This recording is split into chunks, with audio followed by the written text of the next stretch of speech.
It's my feel-good breakfast show. Welcome back, Mzansi. This is your Feel Good Breakfast Show, Expresso, opening up on S3. And let me tell you, this next conversation is something we all need to pay attention to, and especially in our country. If you didn't know, well, you are about to. Listen, South Africa's water crisis is a challenge. Now, we cannot afford to ignore it. With young innovators at the forefront, I believe that change could be on the horizon. So today we're going to be joined by Phumelelo Matali, and she's the spokesperson for Viva Con Agua South Africa. And she's here to discuss the Umthombo Social Enterprise Program. Now, this is an initiative which offers mentorship, expert training, and up to 100,000 Rand in funding to help young entrepreneurs create lasting solutions for water and sanitation challenges. I love everything you are standing behind right now. How are you doing? Firstly, you look incredible. Thank you so much. I'm doing well. How are you? I'm good, and I'm so excited to speak about this because it's shocking to think the situation that we actually are in. And I don't think many of South Africans that aren't aware of this are aware of how bad it actually is. So let's just talk about this vision that you have behind this Umthombo Social Enterprise Program. What is in light of this? What's happening here? So this is a program that I'm very excited about. The vision with the Umthombo program, Umthombo, first of all, the name means a source, a well, a spring of water. Course, yeah. And that's what we're looking for this program to be. We want it to be a source of inspiration for young local entrepreneurs. We want to inspire them and empower them. We want to support them with any innovation that deals with water, access to clean water, sustainable sanitation solutions. It ranges from waste management, climate adaptation, real issues that are, challenges in our communities. We want the young people who are on the ground in these communities to feel empowered to take ownership of how to solve them. So an opportunity for them to really stand up and make a change in their community or in their area. But why is this so important? Why do this? I mean, what's the current situation when it comes to our water crisis in South Africa? Is it really that bad? It is quite bad, yes. So I think at the head of the segment, you mentioned that 3 million people in South Africa. Is that number real? It is real. Yes, it is. And Wow. also the state of mortality in infants, children under 5, almost 20% of them die from waterborne diseases.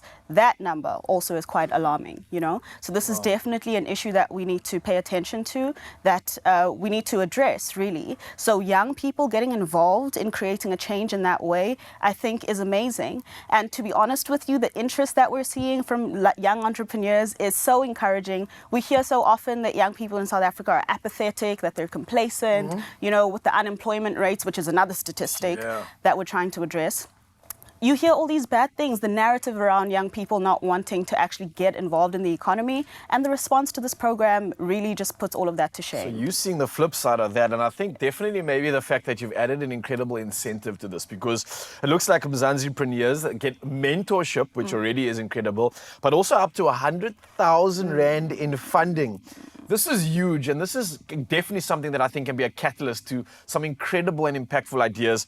What exactly are some of these sort of solutions and ideas that you are funding, though? Because I think a lot of kids out there right now are going to be listening going, hang on, I've got a great idea. I need some of that cash. Sure. So it ranges the whole span of water, sanitation and hygiene. So something like low-cost water purification technologies, something like a sustainable sanitation solution, designs around new eco-toilets, things like that that help in the sanitation space.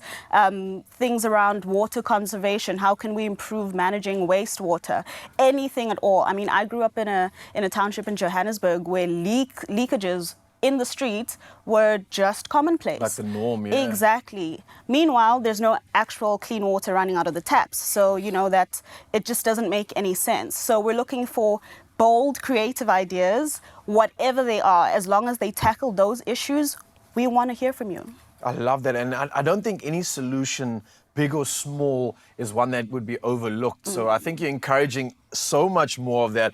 And to talk about it, when you mentioned the fact that there's over 3 million South Africans lacking access to clean water, what do you think and hope the impact of a program like Umthombo can have long-term and short-term for our country? Because I think the impact here could be actually incredible. Yeah, so I mean, the very first thing is we hope to improve the state of water access to clean water and sanitation, and we hope that some health outcomes can come out of that. You know, the statistic that I was talking about in terms of waterborne diseases. So that would be the most immediate outcome that we hope for.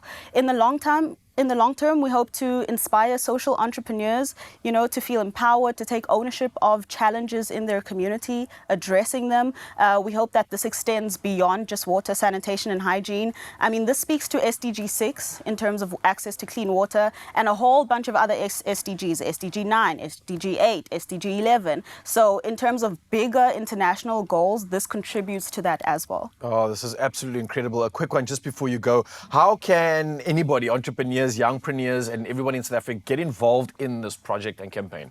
Sure. So the deadline for the program was last week, Friday. Okay. But as I was telling you just a little bit earlier, the ideas and the reception from young entrepreneurs has been magnificent. I still have advice for entrepreneurs who have missed this deadline. I would like to plug them to our social media at Viva Con Agua South Africa to stay in touch with what the program is doing. Find out about other opportunities that we have lined up to support you, but also try to innovate. Think about innovating in what I'm going to say are less than sexy ideas. We have a lot of young people who want to innovate in the design, fashion, creative, beauty spaces, but not a lot of young people want to innovate in something like toilets or, you know, water and things like that. Big opportunities. Exactly. There are massive gaps. There a huge demand. This could really be your break. This could be, and I want to thank you again, Mpulela, for coming through and really showing off, showcasing what needs to be done in our country. I think this is a pertinent conversation, and I think a great call to action for you, Mzansi. So for all our youth out there looking to make impact in your community and solve and stand up, well, this is your opportunity. Thank you. Thank you.